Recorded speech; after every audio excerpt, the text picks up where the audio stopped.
Các con có biết câu chuyện cô bé quàng khăn đỏ không? Hãy cùng nhau kể câu chuyện này nha các con.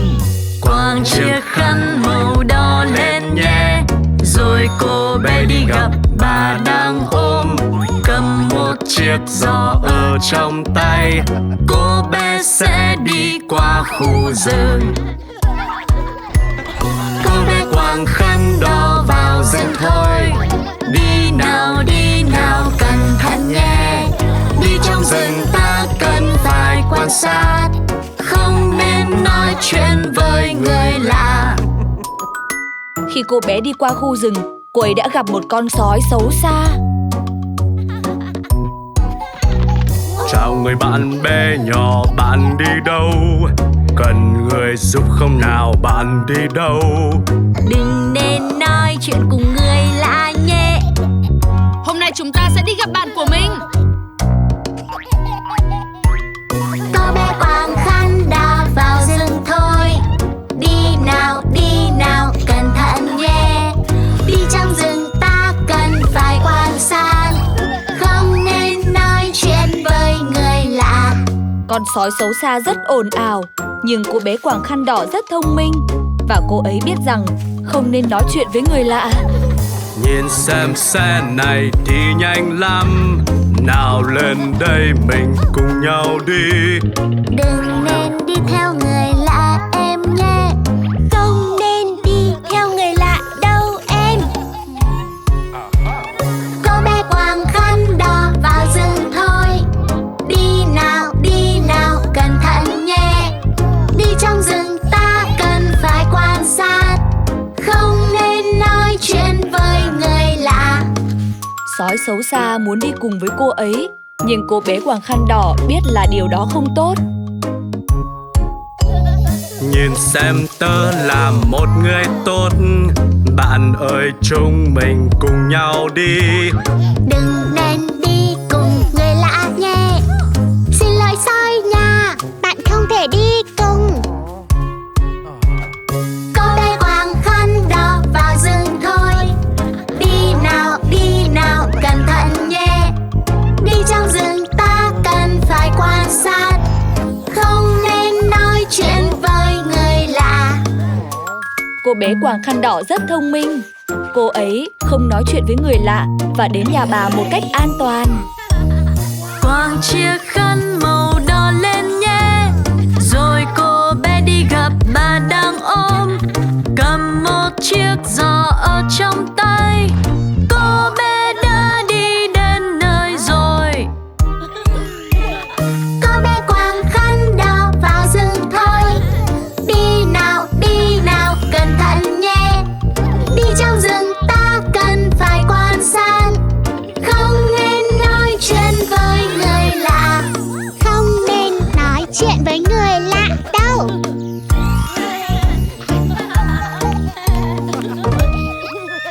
Hãy cùng học về những cảm xúc nhé con yêu. Tức giận. Làm mặt không vui khi mình bực tức. Làm mặt không vui khi mình bực nhé. Rồi khi con thấy rất bực tức và muốn nói cho cả thế giới thì hãy quay lưng lại nha con. Vui vẻ. Nào con yêu khi ta vui hãy nhảy thật cao. Nào con yêu khi ta vui hãy nhảy thật cao. Rồi khi con thấy rất hạnh phúc và muốn nói cho cả thế giới, con ơi ta hãy luôn cười thật to. Ngại ngùng. Nào con yêu khi ta ngại ngùng mình đi chôn. Nào con yêu khi ta ngại ngùng mình đi chôn. Rồi khi con thấy ngại ngùng quá và muốn nói cho cả thế giới thì hãy nhớ che mặt nghe con.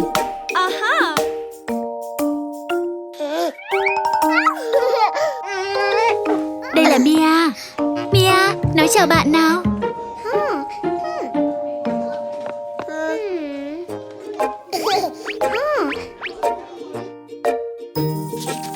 Buồn. Nào con yêu hãy cứ khóc khi mình buồn nhé.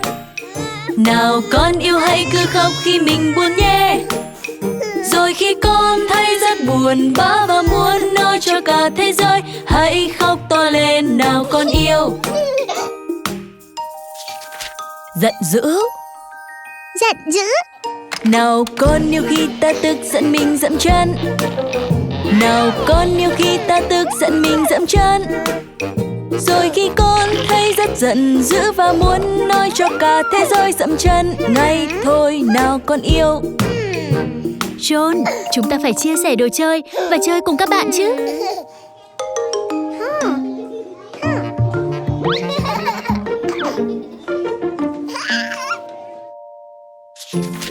Sợ hãi. Sợ hãi. Nào con yêu hãy kêu to khi mình sợ hãi. Nào con yêu hãy kêu to khi mình sợ hãi. Rồi khi con thấy rất sợ hãi và muốn nói cho cả thế giới, hãy nhớ kêu to lên nào con yêu.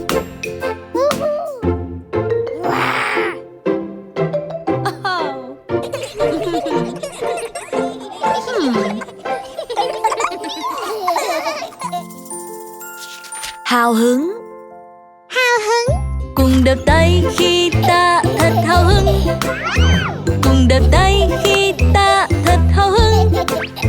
Rồi khi con thấy rất hào hứng và muốn nói cho cả thế giới đập tay ngay thôi nào con yêu. Buồn ngủ.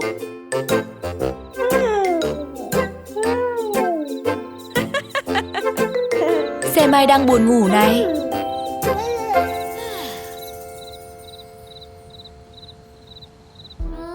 Ngon ngon. Kẹo kìa.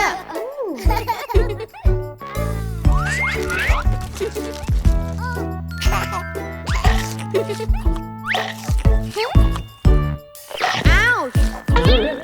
Răng bị đau rồi, đau qua đi. Cơn đau này hãy qua nào, làm ơn đi. Thật đau mà răng cua mình làm gì hết đau. Ôi thật đau qua đi thôi, hú hú đau. Ồ răng con đau à, tội con ghê. Đến nha si bé ơi nào con đừng buồn. Chẳng gì phải sợ đâu rồi con sẽ thấy. Nha si ban của ta họ sẽ chữa cho con. Con sẵn sàng chưa cục cưng? Dạ được rồi. Mọi người đây Rác. Chào, con thế nào Rác? Khi mình đau thật là nhiều, đau, đau, đau. Sẽ chưa cho hết đau, bây giờ đau hết liền. Chứ có lỗi gì Rác à bác nhà si. Ông chứ cho cái răng này chẳng còn đau. Cầm lấy tay của Chi nào mình đi thôi. Đến khám ngay với nha sĩ ta nên đi.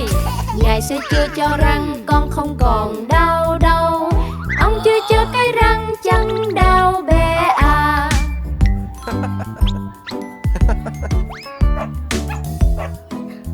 Ôi đau quá. Tôi là nha sĩ, tôi chữa răng. Không có gì phải lo nào, con thấy không? Sẽ có nhiều niềm vui ở trên ghế ở đây. Ngay cả những bé con cũng thích ghê luôn. Giờ thì Ben nằm xuống nhìn ánh sáng này. Mở cái miệng của con rộng hơn đi. Răng của mình sạch lắm, ồn hết bé ơi. Đôi của chúng ta thật siêu phải không? Con sẵn sàng chưa bé cưng?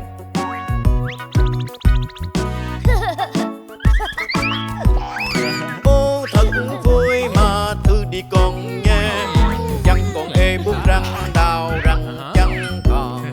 Mất cái miệng rộng nào xem răng nhé. Ta sẽ chữa với thôi, nhanh thôi bé à.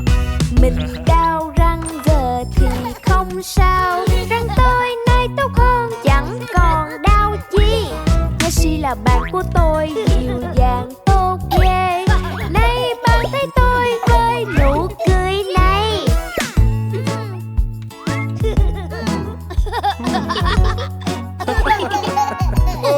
Bác thấy con với nụ cười rạng rỡ.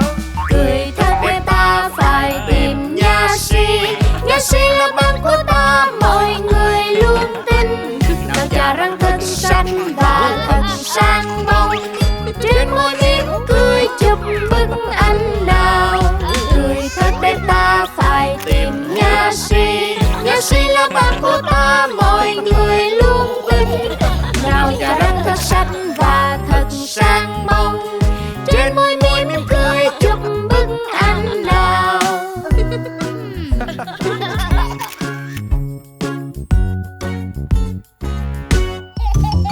Bạn nhỏ đang chơi rất vui này, rồi ăn trái cây kìa. Và bạn đã vượt răng xuống vườn. Chúng mình không nên như vậy. Đi xe đạp rất nhanh kìa, không an toàn bé yêu à. Phải cẩn thận và chú ý. Ôi anh bị ngã đau rồi. Ôi không.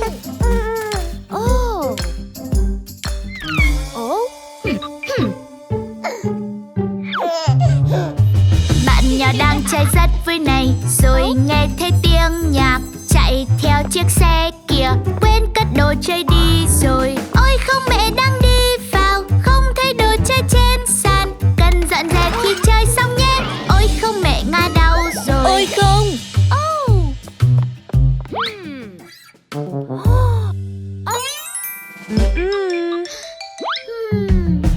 Bạn nhỏ đang chơi rất vui này, thổi bong bóng rất đẹp kìa. Bạn chơi xong vứt xuống đường. Chúng mình không nên như vậy. Ta đang cầm chiếc thang ra ngoài, không thấy đồ chơi trên đường. Để gọn gàng khi chơi xong nhé. Ôi ba bị ngã đau rồi.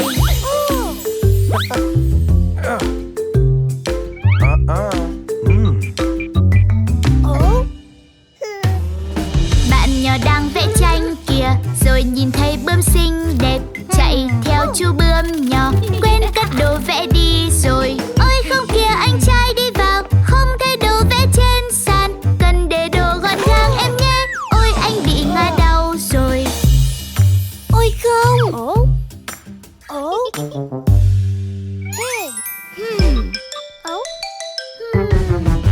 Bạn nhỏ đang chơi khôi xếp hình, rồi chú cho đi vào. Cùng chơi với chú cho nhỏ, quên cất đồ chơi đi rồi. Ba mẹ đang vui cười, không thấy đồ chơi rồi. Cần dọn dẹp khi chơi xong nhé. Ôi không, thật quá đau này.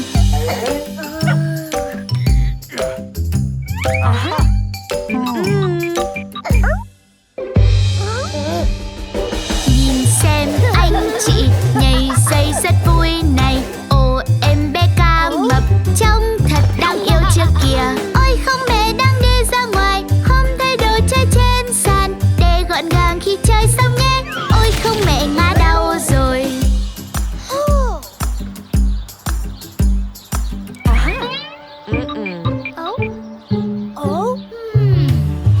Kìa ba bạn bé nhỏ cùng chơi trong vườn. Thật vui với chiếc diều rất là đáng yêu này. Ba mẹ phun nước kìa, không may vào bé yêu rồi. Phải cẩn thận và chú ý khi chơi đùa nhé các bạn.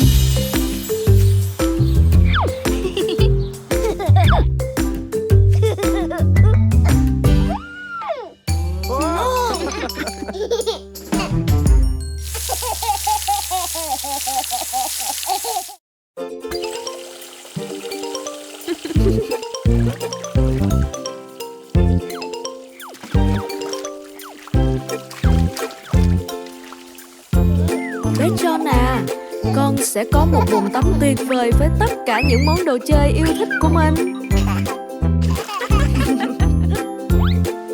Đặt bé vào trong bồn tắm đầy trà tắm và chơi đồ chơi nhé con. Bong bóng nhiều lắm, nước thì dâng cao, thật vui mình cha nghe sốt sốt sốt.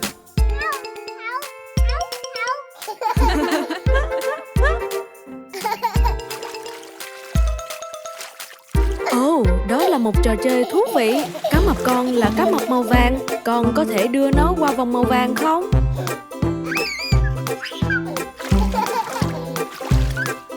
Con đã làm được rồi con yêu. Con đã tìm thấy chiếc vòng màu vàng. Con có muốn xem cá mập con thổi bong bóng không? Bông xà bông bông nổi bên đây, bông xà bông kia ngay bên kia, bông bông kia trong nước và không trung, bông thần kỳ bông khắp muôn nơi. Cá mập Anh có màu xanh. Con có thể tìm chiếc vòng xanh cho cá mập Anh không?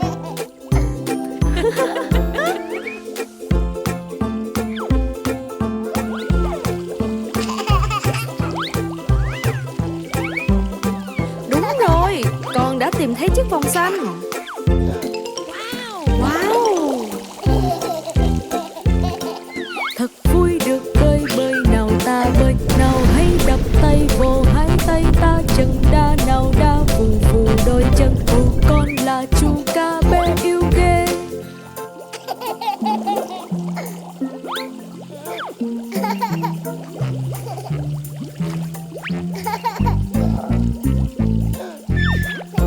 Con có thể giúp mẹ lấy một cái vòng màu tím cho chị cá mập không? Wow, tìm thấy cái vòng tím nhanh ghê.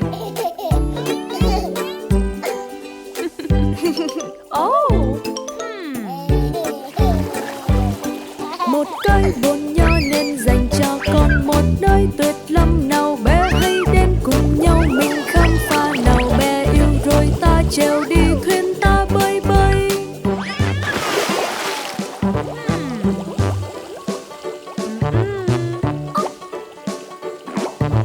Cá mập mẹ màu đỏ, tại sao chúng ta không giúp cá mập mẹ vượt qua vòng màu đỏ? Chúng ta có đủ bọt bong bóng rồi. Một cái vòng màu đỏ. Con làm tốt lắm. Vào lúc trời khói nơi này ta đi, một thứ mình nhớ này bé con ơi, có đồ chơi game này ta chơi, mình tâm mỗi ngày vui vẻ lắm đây.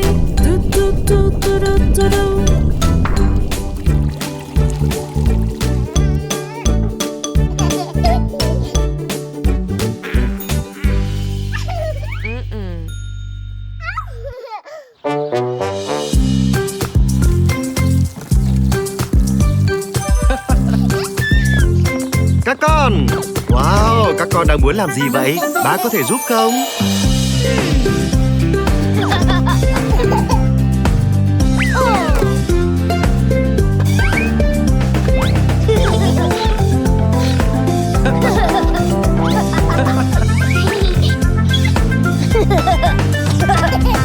Trạm rửa xe của chúng ta. Mình hãy bắt đầu nhé con, trạm rửa xe đã sẵn sàng, cùng đi qua nhé các con, nơi thật tuyệt phải không? Những chiếc xe cần rửa sạch sẽ, luôn nhớ con yêu à. Cảm ơn ta thật nhiều, nha trạm rửa xe tuyệt quá đi. Đầu tiên, chúng ta cần làm sạch kính chắn gió. Lấy nước và rửa sạch hết vết bẩn nào.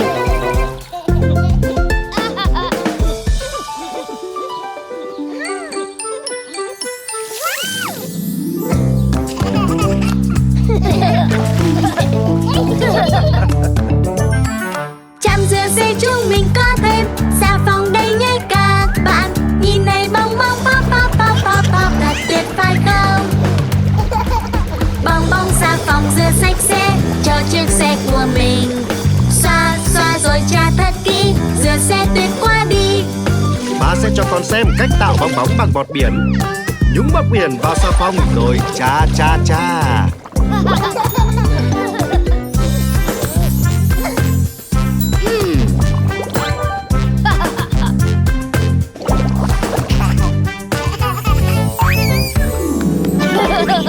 Làm cùng nhau nhé rồi nước ngay, bọn mình lau hết vết bẩn. Thật là vui khi chúng ta cùng rửa sạch xe ô tô.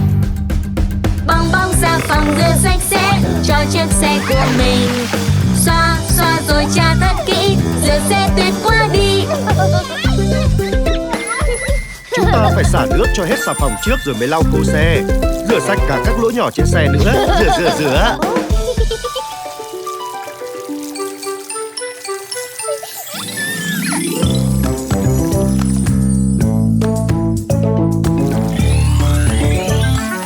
Nào hãy sẵn sang nhé con, mình cùng nhau xây xe này. Thật là vui khi chúng ta cùng rửa sạch xe ô tô. Xe bé xinh này đi qua nhé, ba sẽ xây khô nào. Cảm ơn ba thật nhiều nha, trạm rửa xe tuyệt quá đi. Nếu xe vẫn còn nước, chúng ta cần lấy khăn lau lại cho thật khô. Lau lau lau, xe sẽ khô.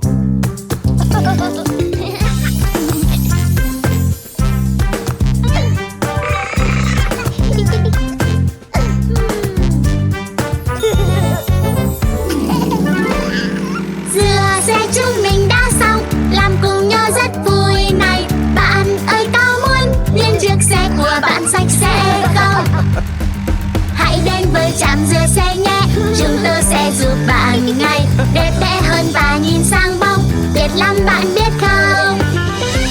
Các con, có khách đang đợi kìa.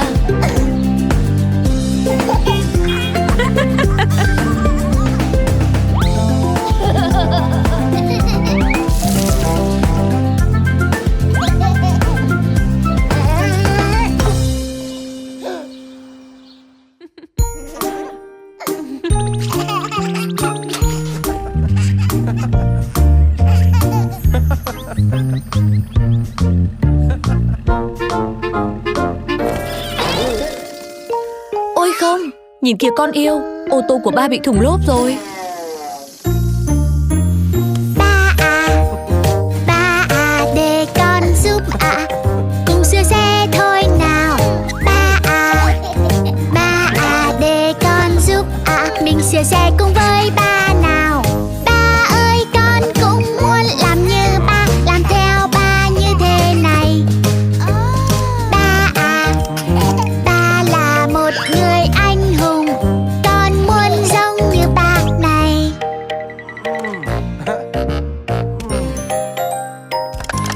Ôi!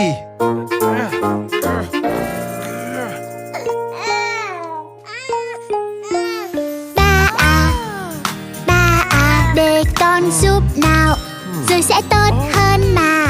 Ba à, để con giúp nào, rồi con dán miếng băng này. Ba sẽ không sao đâu mà ba ơi, con sẽ giúp ba à. Ba là một người anh hùng, con muốn giống như ba này. Ồ, nhìn mặt hai người kìa.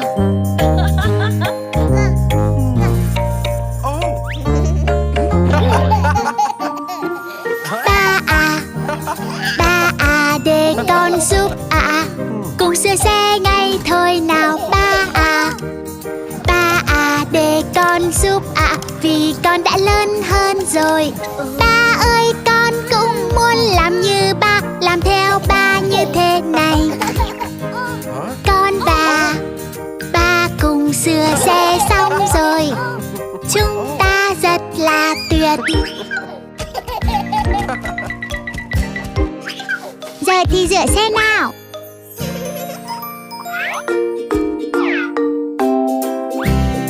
Hãy rửa xe thôi. Ba à, ba dạy con phun nước nào, con cũng rất muốn làm. Ba à, ba dạy con phun nước nào, vì con đã lớn rồi. Chúng ta sẽ có rất nhiều niềm vui. Ba ơi hãy xem này. Ba là một người anh hùng, con muốn giống như ba này.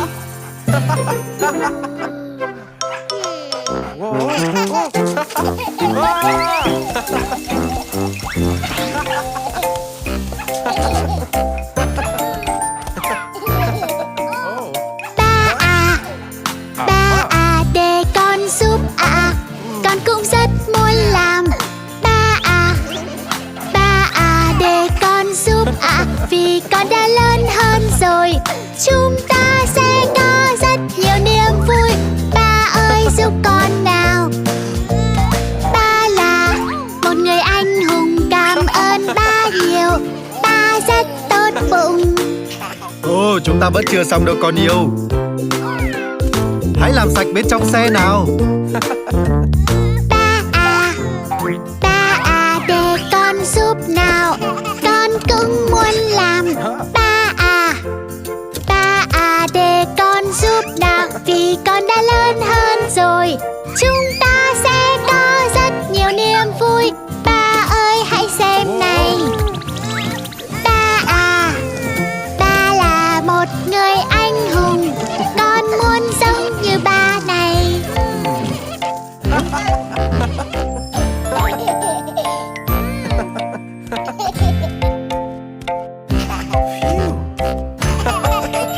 Wow, hai ba con đã làm việc rất chăm chỉ, trông như chiếc xe mới vậy. Mẹ sẽ có thưởng cho hai người. Một cái cho con, một cái cho anh. Con cảm ơn mẹ. Cảm ơn em yêu.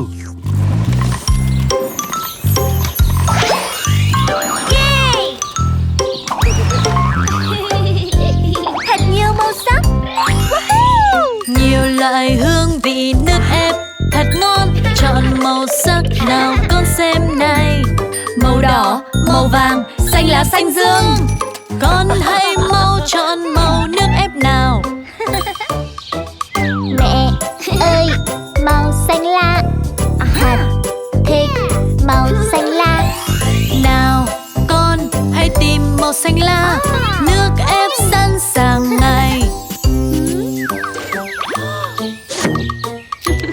Quả táo màu xanh lá.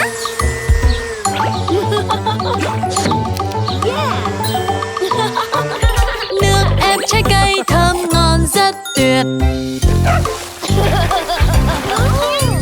Nhiều loại hương vị nước ép thật ngon. Chọn màu sắc nào con xem này. Màu đỏ, màu vàng, xanh lá xanh dương. Con hãy mau chọn màu nước ép nào. Màu xanh dương. Thật thích màu xanh dương. Nào con hãy tìm màu xanh dương. Nước ép sẵn sàng ngay. Quả việt quất màu xanh dương.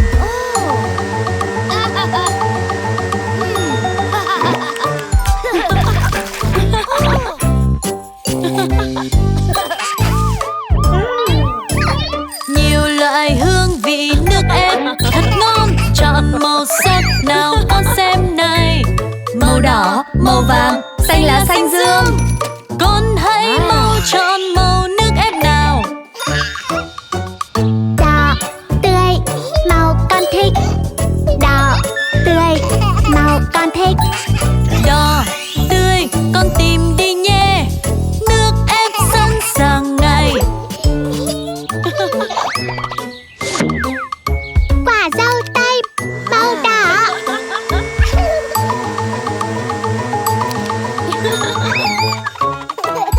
Nước ép trái cây thơm ngon rất tuyệt.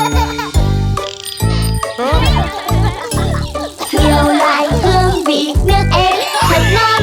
Chọn màu sắc nào ba xem này. Màu đỏ, màu vàng, xanh lá xanh dương. Ba hãy mau chọn màu nước ép nào. Màu vàng đây, màu ba thích. Màu vàng đây, màu ba thích. Vàng tươi ba tìm đi nhé. Nước ép sẵn sàng ngay. Quả chuối này, màu vàng.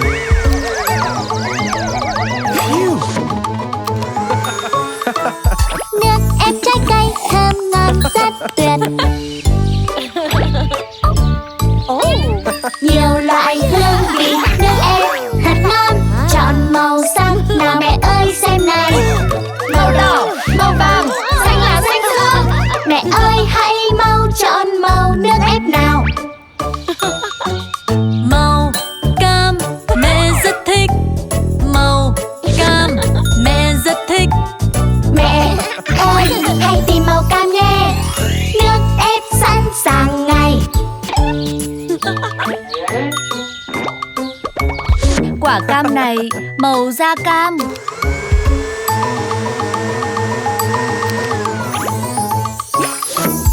Nước ép trái cây thơm ngon rất tuyệt.